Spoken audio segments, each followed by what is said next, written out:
Enemy of the state. An enemy of the state. Enemy of the state. Dank Podstash. You're listening to Enemy of the State's Dank Podstash. The Podstash is available on YouTube, SoundCloud, and everywhere else podcasts are found.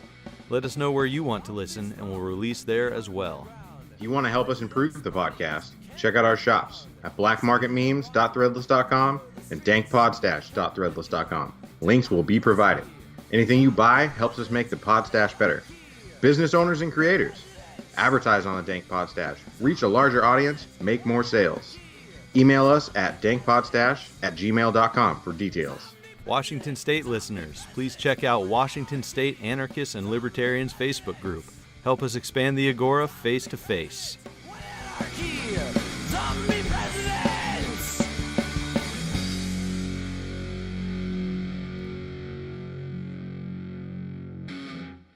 We're here for episode 10 of Enemy of the State's Dank Podstash. As usual, I'm joined with my co-host, David. How's it going, man? It's going pretty good, man. I'm excited to be here talking about this with our guest today, Nick Stephani. How's it going, Nick? Pretty good. Stoked to be here.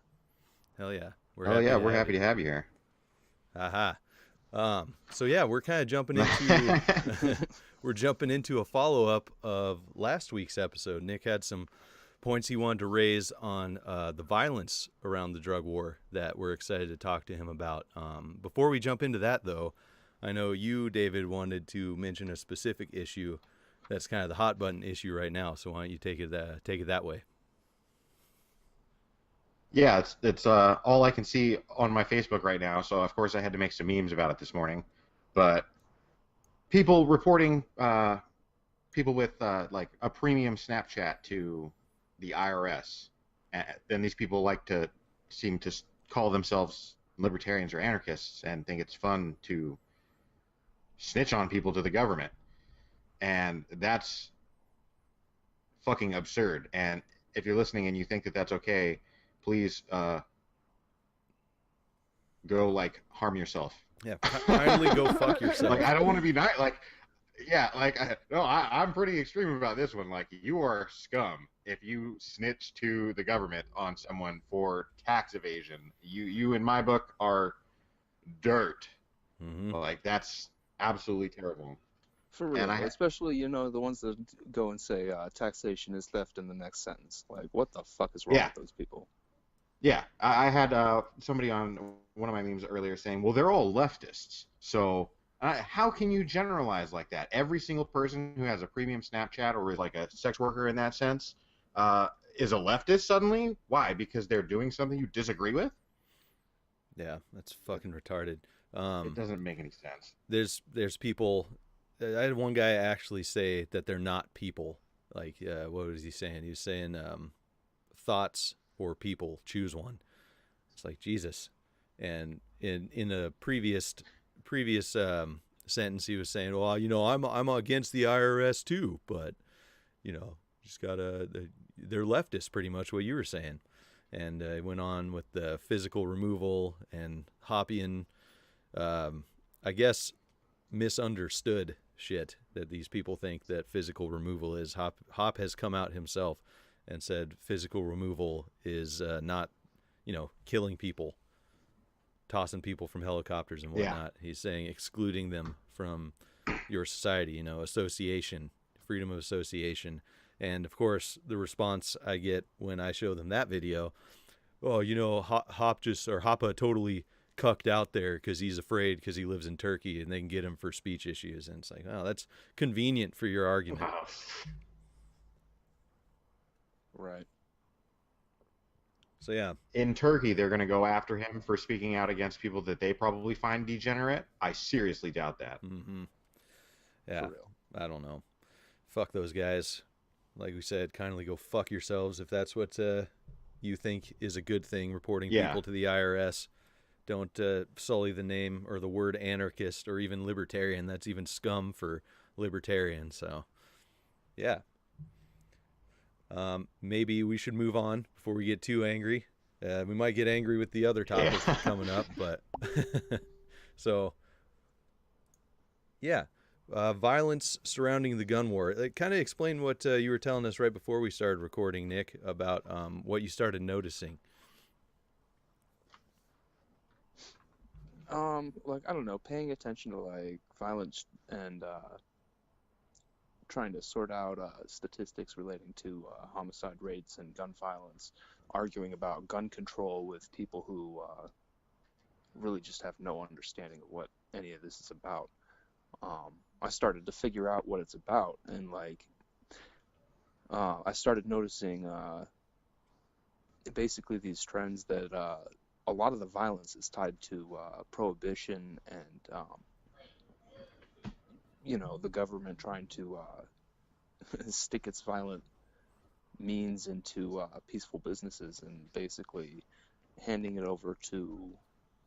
these markets over to outlaws rather than leaving them in normal society.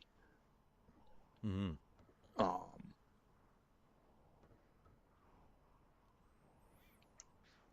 Yeah, so that's kind of where I'm coming from on this. You sent some just good info noticing, for sure. Looking like we're going to be looking at Mexico, the U.S., and then I was interested in what you were thinking about the Philippines, but it's hard to get that info apparently. I mean, I don't know. Articles are kind of tough to sort through because it tends to focus on whatever's popular to focus on, which is obviously with the Philippines, that's the extrajudicial killings relating to the drug war. They'll go out and kill everybody that's involved with it. And that's Duarte that is pushing that. Is that correct? Yeah. Okay. Yeah.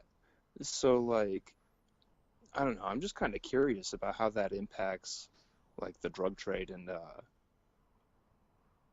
drug culture in the Philippines. I really have no idea. There's no way to parse through any kind of data on that because it's all handled by authorities that are carrying out these extrajudicial killings. Absolutely. And it's all kind of mangled and corrupted by that. Absolutely. But I bet it's really interesting to see, like, what exactly is happening over there from the perspective of, like, how it relates to the black market and how it relates to, people responding to these extrajudicial killings, especially. Well, I would imagine it's got to be. Well, in my mind, I would assume it's got to be super nerve-wracking to be involved in any black markets over there that involve drugs now. I wonder if it's been effective at all in crushing it in such a horrible way. I don't feel like it would be very effective, and I think that it would increase violence. Like, if the state's cracking down that hard, and there's people from the state gunning, with no repercussions to them, they're gunning literally for you. Like, you're going to be more violent to defend yourself. Yeah, absolutely. Right. I mean, obviously. I'm just saying, like, how do you find the statistics on that when it's... Yeah, it's not really feasible when the state itself is trying its best to hide the data. Sure. Yeah. But it'd be like a really excellent kind of case study of what happens when you take these ideas of prohibition to the absurd extremes of just gunning everyone down that doesn't live how you want them to. Yeah. Oh, yeah. And that's like the polar opposite of, Portugal. Like the polar opposite. The Philippines are just completely doing the most completely different thing they could do from full decriminalization, I guess. And I thought it was interesting. Well, interesting and shitty, but it seems like a lot of the violence in the Philippines around that is bleeding out to things other than just state killings of people involved in the drug market, and there's people reporting innocent people because they have a problem with them, and those people are getting killed as well.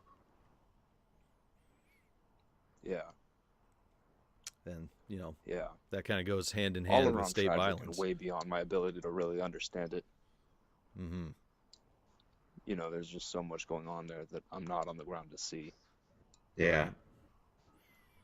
Yeah, it's Well, anytime that there's some way that you can label someone as something, and then because they're labeled as that, you can pretty much do whatever you want with them. That's dangerous business, and people are going to use that to their advantage and label people that aren't actually that, just in order to be able to kill them or whatever.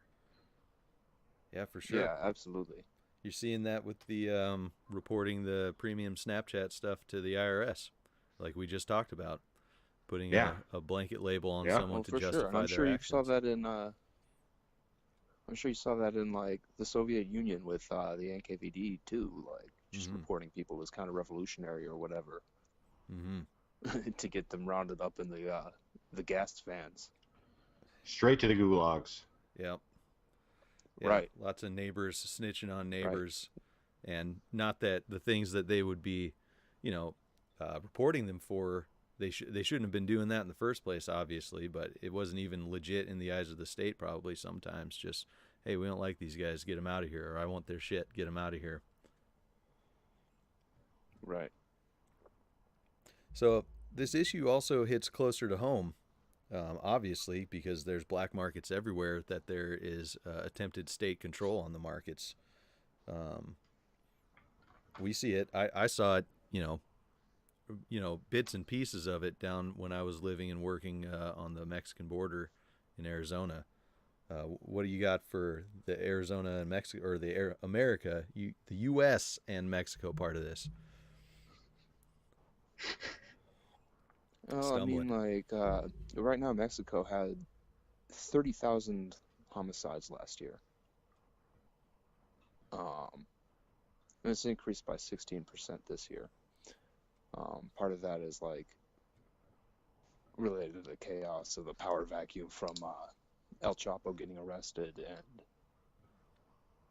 I'm sure the various organizations reacting to that. Mm-hmm.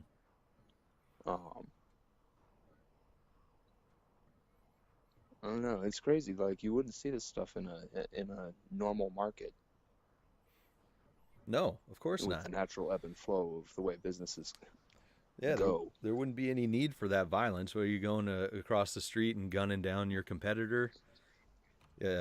McDonald's versus Burger King. I don't think so. And nobody's going to come to you if you're doing shit like that in a regular market, you know? Yeah, obviously.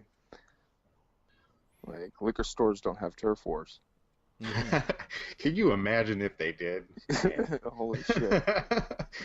This is the future They ANCAPs want. Once. Oh, yeah. It's true. They did, prohibition. Things like that happened. It's not wrong. Well, yeah, that's back to the prohibition thing. That's what creates the violence. Yeah. So I was looking into it, like the statistics on just how much of this is directly tied to, just how much of the homicide problem is directly tied to the drug war. It's kind of harder to source data for that outside of the U.S. than it is for the U.S. Sure. But here, I find numbers ranging from about 15% to around 85%. The most reliable being from the CDC, which puts it at about 80%. Of the homicides in this country are drug or gang related. That's quite a swing. It really is. And that's from a fee article to the CDC statistics right there? Yeah, and I'm not really sure how that came up in the fee article, because it looked like they were looking at a lot of other factors and had more categories, basically, is what it broke down to. Well, I've read that it's extremely difficult to narrow down what, when you're looking at these things like, violence with drugs, deaths, homicides having to do with, drugs, because people get arrested and they go to jail, and they don't necessarily just get charged with that. There'll be like a a slew of other charges, but the only thing that is marked down that they can get the statistics from is like the biggest charge. So there may be other charges under that, but you're only getting that one largest thing that they're charged with. Right. Right. Yeah. Well, either way, the numbers are pretty concerning and completely unnecessary. Right. That's a really high price to give up your freedom. Yeah, for sure. Yeah. And there's so much more in that price besides the possible violence, obviously, with the state-imposed regulations on what you can or cannot put into your body or sell or whatever. There's just so much more to it. You're getting taxed on whatever is made legal or whatnot. And you still face the violence from the state if you step out of line from their whatever they add into the legalization. Whatever regulations. Yeah. So legalization definitely isn't the answer to it. No. Right. Well, the answer is abolishing the interference in the market. Yeah. That's right. That's the most obvious answer for sure. Kind of a really nuanced distinction. So would you say the violence around all this is more, let's see, would it be more state-imposed violence or like in the case of Mexico, I guess it would be more cartel versus cartel violence then? I think that there's like a core of state-imposed violence where the state creates a violent context for the market in which the market exists, and then from there are various non-state actors that participate in that violence. Okay. Yeah, I guess in my mind, prohibition of anything, it incentivizes violence 100%. Like if you're gonna get caught with such and such substance, you don't want to go to prison forever, so you're gonna defend yourself. It may be through violence that you defend yourself, and that's something that wouldn't happen if it wasn't prohibited, if the state wasn't there interfering in the market and telling you couldn't deal in these substances or whatever. It could be anything. It doesn't have to be drugs. Mm-hmm. Right. That's exactly what I mean.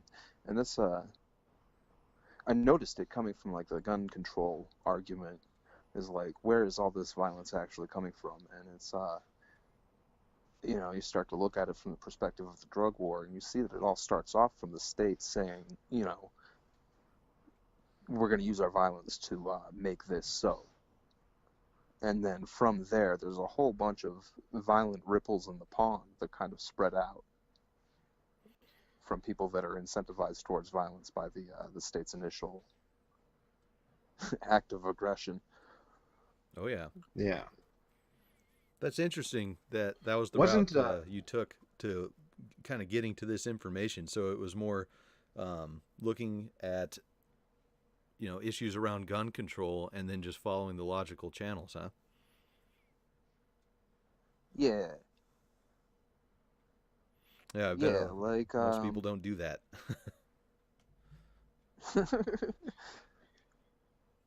I mean, to have like a reasonable conversation with somebody you disagree with, you have to kind of put yourself in a position where you are, making some effort to understand where they're coming from and like,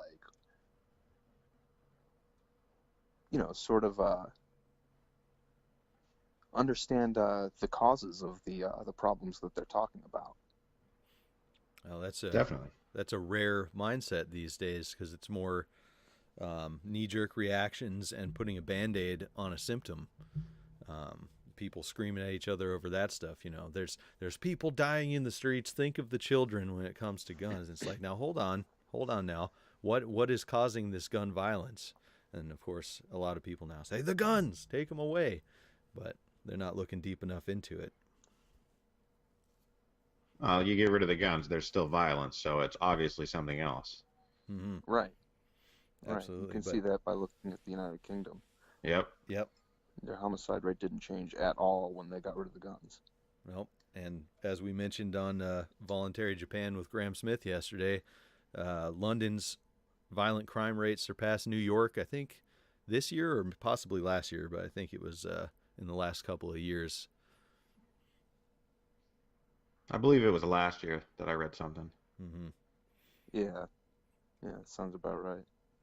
Yeah, that's so that's kind of an interesting case as well, because that's much more of a nanny state than the places that we've been talking about as far as the violence surrounding the black markets, the drug war.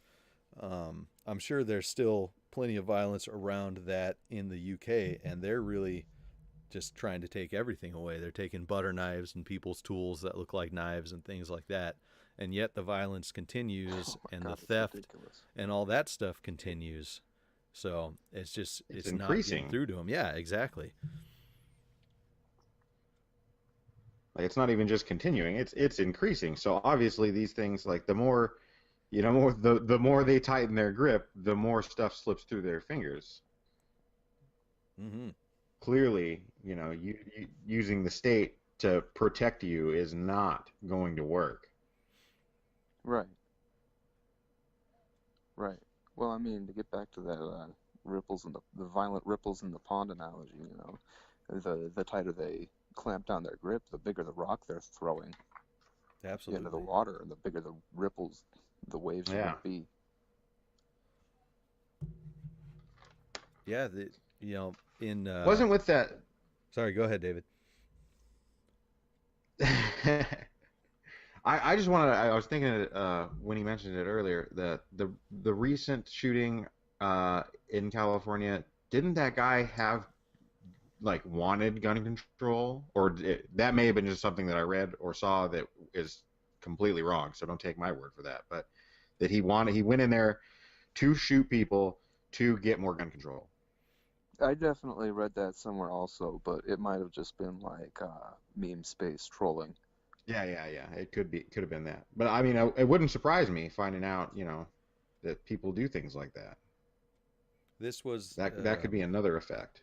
This was the guy that was former military that went to the country bar where all the Las Vegas survivors hung out. Yes. Oh, okay. Yeah, I hadn't heard about that. I wouldn't be surprised, but. Yeah, I don't know of the validity of that comment. To anybody listening, don't take that one as truth or anything. I have no idea. As far as but it definitely wouldn't be surprising. As far as the meme space surrounding that, I didn't know until recently that he went in and changed the music on the jukebox from country to Disturbed before he started shooting, and there was some. That's I saw that meme. Do you know if that's true? Because at the risk of a bad pun, I that have would be no pretty idea disturbing. Oh. What? Okay, now I'm gonna bury the lead all day. What Disturbed song do you think it was? Oh man. I mean, it would pretty much have to be Down with the Sickness, right? Yeah. 100%. That's 100% what I thought as well. All right. Yeah. Moving on.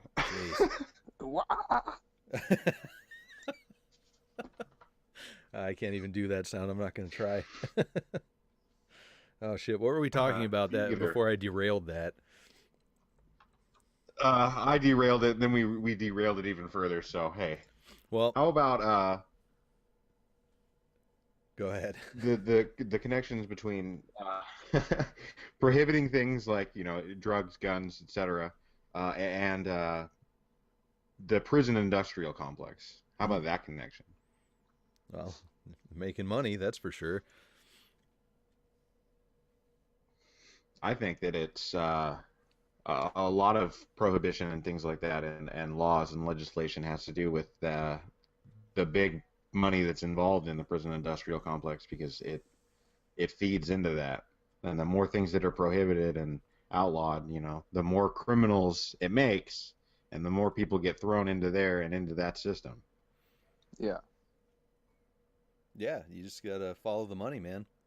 If you look at who's lobbying against even legalization of drugs and all that stuff, it's a lot of police unions and prison organizations and whatnot that are lobbying against legalization because it keeps the prisons full and it keeps cops with a job whenever there's nothing real to go take care of.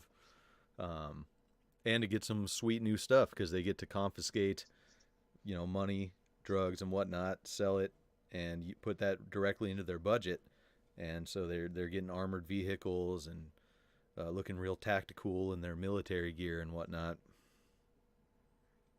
Tactical. Mm-hmm. Yeah, I found here the prison policy initiative found that 1 in 5 incarcerated people is locked up for drug offenses. So that's and there's over 1 million drug possessions each year. That's a lot of people. Yeah. Just for drugs. That's not even counting all the other prohibited stuff. Gun laws, etc. Mm-hmm. Yeah, it's absurd. Oh, it's a cycle that's put into place, obviously, because they're profiling different neighborhoods based on skin color and also economic status as well. It's easier for them to prey on the poor in the cases of arresting people for things around prohibition, and then they go into the system and maybe they get out and they go back in, they keep arresting them. And I just a story about how the prisons are profiting off of this that kind of popped into my head, and I saw things from the Paradise wildfire, I think it was that there's groups of inmates that are being paid $1 an hour to do the firefighting out there. And I've had a conversation about that, and they were saying, well, it's they volunteer to do that, and is it really a voluntary choice? Like, volunteer is I doubt it. I mean, they can maybe sign up to go do it. Even if it is, volunteer is kind of a strong word for somebody who's in a cage. Exactly. Yeah, it sounds like they were voluntold. Mm-hmm. Well, and in You're given the voluntold opportunity to lessen maybe what they owe. I mean... Oh, again, being a strong word. Yeah, exactly, Yeah. exactly. Definitely not for it. I just think they aren't even shitty. They after that, once they do that, they volunteer for that and they go out and they fight the fires. They don't even qualify to become firefighters afterwards either. Right. So there's not even that level of incentive, which is ridiculous. The prison's not meant to reform people. No. Not at all. No, it's a profit mill.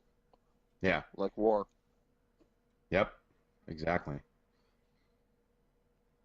Yeah, it's and people will say, "Oh, it's not profitable. Look, the state doesn't actually make profit."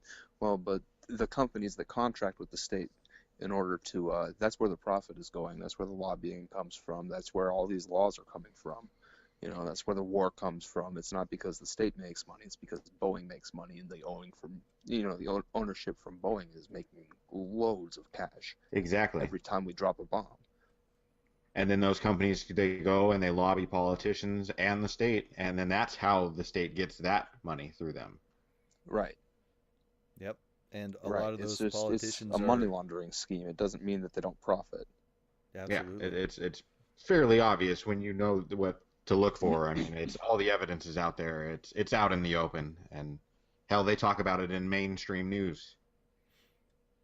Yeah, right. A lot of the politicians are involved with those companies making money off it. So it's the line is becoming more and more blurred and more obvious, but it's just one more gradual thing that as it slowly comes out, people just don't care. Yeah.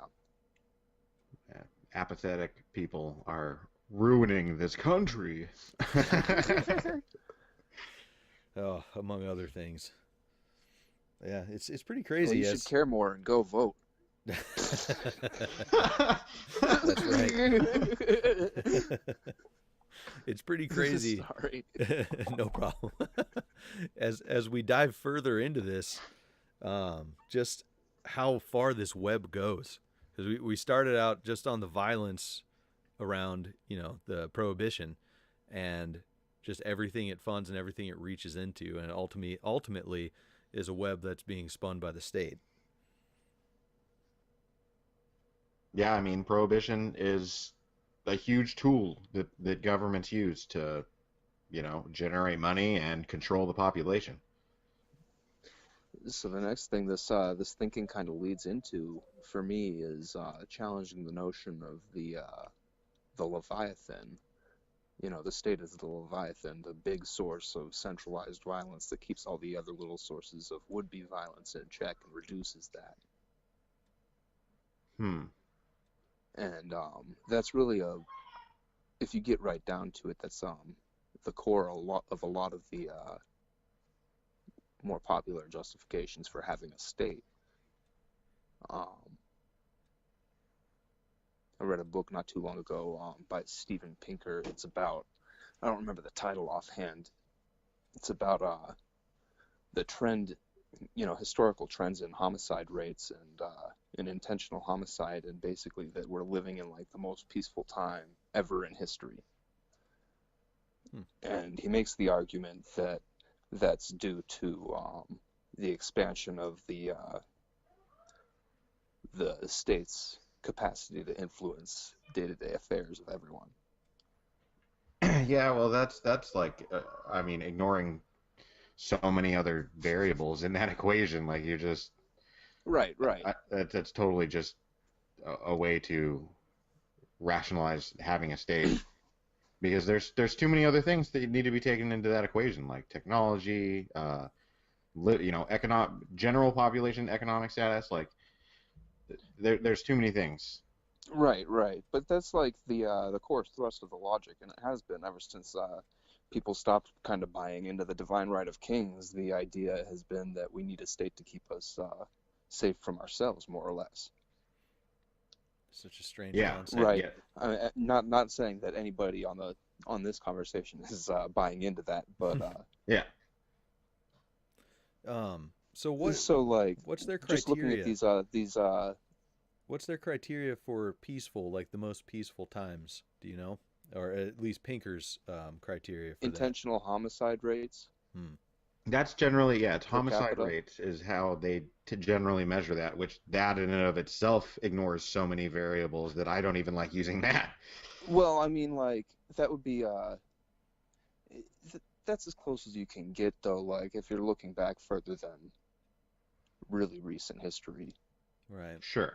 Well, so they're just ignoring but bombs like he's including daily? war and everything else, and bombs being dropped, and yeah, and so like outside of like a couple of aberrations, World War I and World War II, specifically, this is generally the most peaceful time ever by a wide margin, and it's on a trend that way and has been. Right.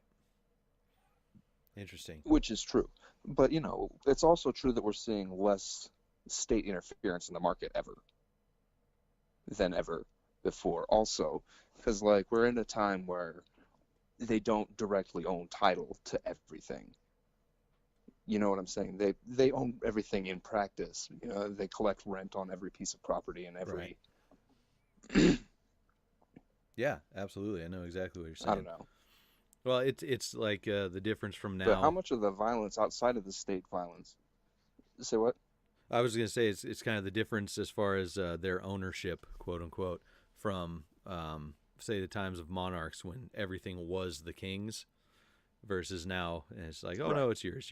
You're paying your property tax. Right, and so we have more freedom. Sort of. In word, in a way, we not do have spirit. a lot more freedom than like 500 years ago, and we have a lot less violence too. Mm-hmm. And I don't know. The argument that I'm getting to from this is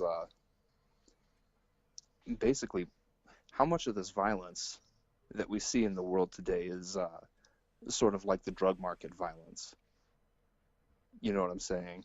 Created by the state interfering in a violent way over here, which creates an incentive and a chain of events that expand violently. Right. That's a good question. So even even being in the most peaceful, non-violent time in history, it could be more so without these unnecessary constraints, the impositions on peaceful people from the state, who's being credited with, holding back the tide of violence. Right? That's what you're getting at. Yeah. It's kind of funny Yeah, how pretty they much. conveniently ignore that. Is this Schrodinger's government simultaneously creating the most peaceful time ever while also creating extreme violence? Wow, that's a good way to put it. I like that. Yeah, it's funny that they ignore that. Like, so I would guess the counter argument from people who believe that the state is holding back this violence is that, well, if we just left everybody to their own devices, violence would explode out of control. But I believe the numbers show that to be false. The more freedom, the more peace, the more prosperity that there is. I mean, that's the argument that they're presenting anyways, if they're saying that right now is the most peaceful, prosperous time ever, and we're also experiencing less and less state control. That's a really strange circular thinking on their part.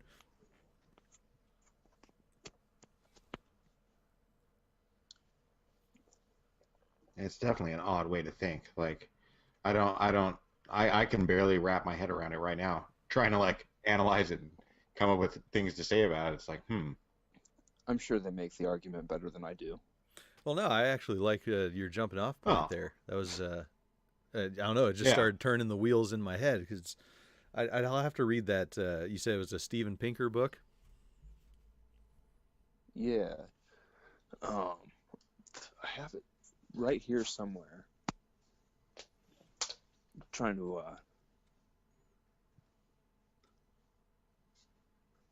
Yeah, it's just interesting that people who would call themselves intellectuals would say, if we're living in the most peaceful, prosperous times ever, and we have the least amount of state control ever, we need to continue state control to continue being peaceful and prosperous, possibly expand it. That's not how that works, according to their own logic. I don't really agree. I don't necessarily agree that we are living in the times with the least government control. Right. There's a huge amount of capacity for control, and they exercise that a lot. Here, hold up a second. We're having some audio issues here. Can you repeat what you just said, Nick? Acting rooms, sort of, because we've made a lot of progress in terms of, really obvious ways, like, religious freedom.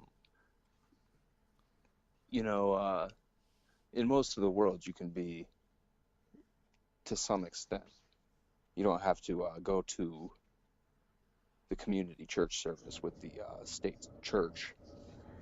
Well, there would be religious freedom regardless. Like, people would be free, to do what they want. The state was the whatever the state may have been, kings, a monarchy, or whatever it was called, and then what it is now. It's the state that has always outlawed that stuff. That has kept.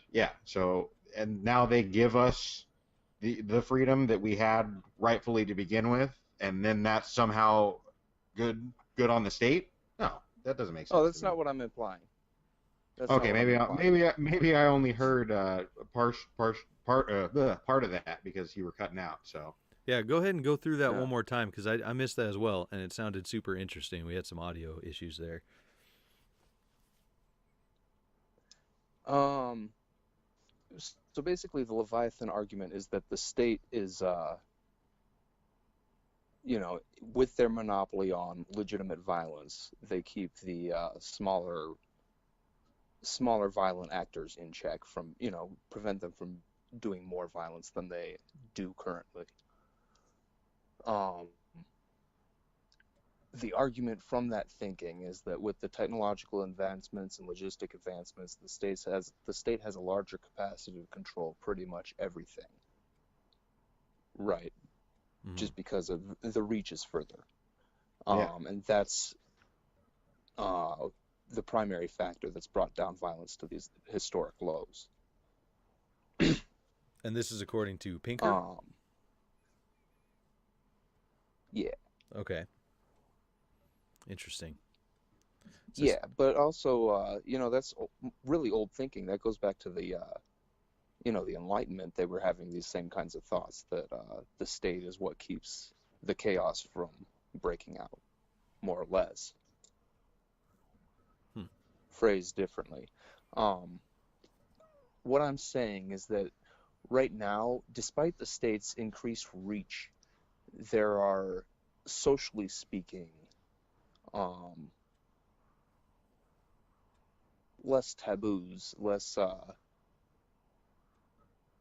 rigid organization, right, in terms of social movement within the economy, and that's probably a bigger source in the decline in violence. Oh, okay. Yeah.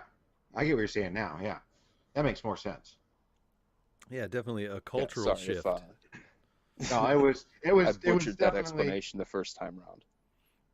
It may have been. I think some of the audio cut out through some of that, but it definitely makes sense now. I don't know. I don't blame you. How about that? For sure. If you did, the audio had your back as it cut out, so that no one had to hear it. So, yeah. But I think you explained it very well. I think you explained it very well, and it's just that cultural shift that we've talked about before on this show. Changing the culture is the probably the best way to advance towards freedom, and in my opinion, at least, and obviously brings more freedom with it, despite anyone wanting to credit the state for that. That's just such a strange argument to me, and I think it goes along with what we were saying about as far as property, monarchy versus today, and the king owning everything versus now technically the government still owns everything, because if you don't pay your rent, if you don't pay your extortion fees, they're still going to take it. It's more of a veil that's been pulled over everyone's eyes, a gradual bamboozle that people have fallen into. And it's pretty much the same thing. It's just perceived differently.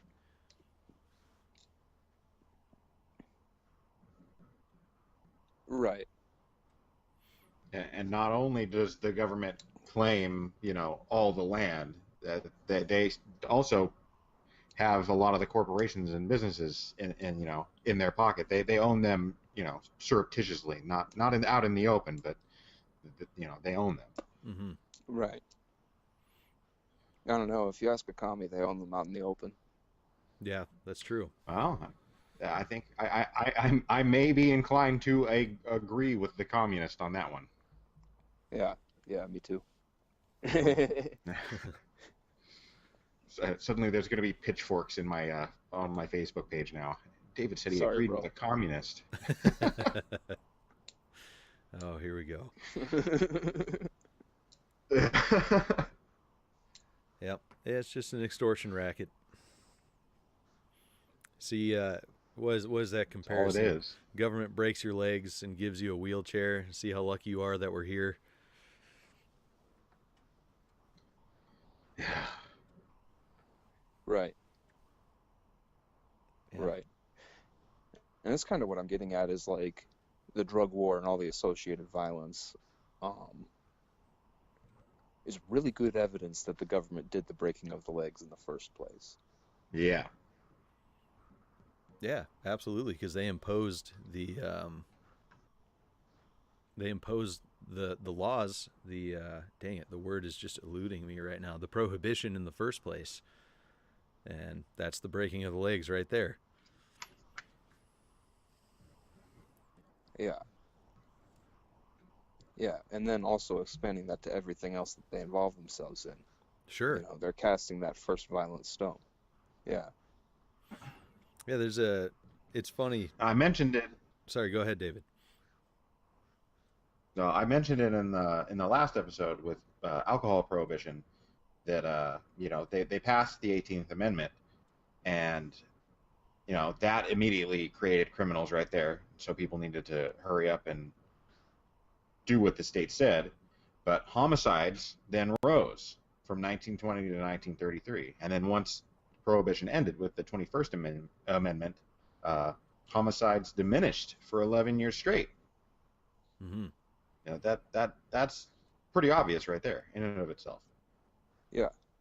Yeah, absolutely. There could, I guess there could have been other factors, improving economic conditions and things like that, but I really don't think that would cause that kind of a jump there in that amount of time with those numbers.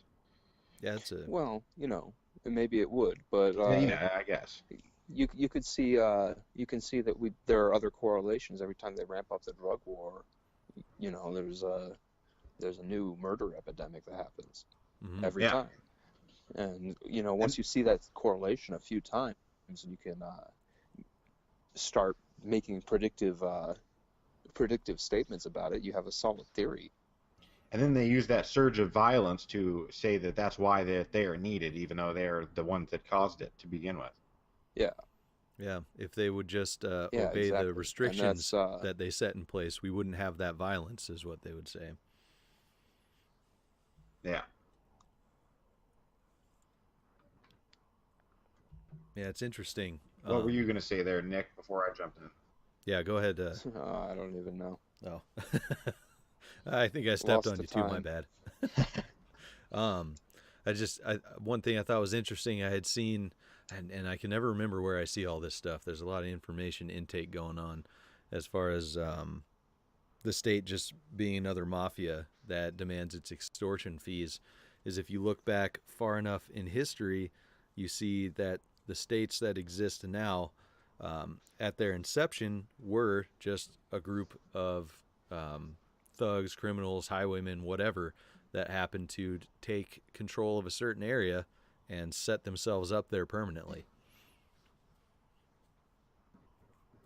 Yeah.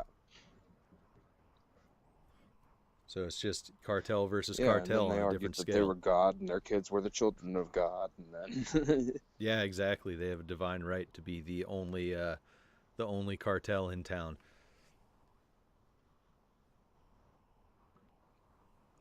For sure. Well, we're kind of coming up to the time limit today. We're almost out of upload time on our RSS host. Anything else you wanted to touch on before we get to the end?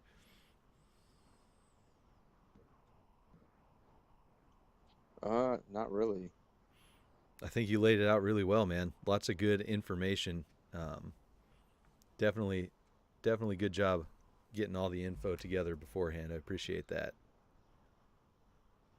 Yeah, man, it was really good. I like it. I learned something myself. I'm gonna have to check out this Steven Pinker or whatever. Yeah, I wish I could figure out what I did with the hard copy. I have it sitting here somewhere. I've seen him around. I think I probably don't know. I'm YouTube sure and somebody's stuff, going to tell us in the comments. I'm sure somebody's going to tell us in the comments what the title of the book is. Yeah, absolutely. We'll find it. But it's not super obscure. where can people find you if they want to ask you more about this topic? I'm on Facebook, Nick Stephani, or Do Not Comply Colorado. Nice. Yeah. Awesome. And as usual, you can find the Dank Podstash on YouTube and everywhere else podcasts are hosted. On Facebook, Enemy of the State's Dank Podstash. And do us a favor, check out the Washington State Anarchists and Libertarian Facebook group. We're growing, and if you're in the Washington area, we'd love to have you there. What else you got, David? Definitely join the Washington State Anarchists and Libertarians Facebook group, because I have some plans here in the future, things I'd like to get going, and I'm going to be making that happen here pretty soon. So if you're interested in helping out, that's how you could do it if you're local. So.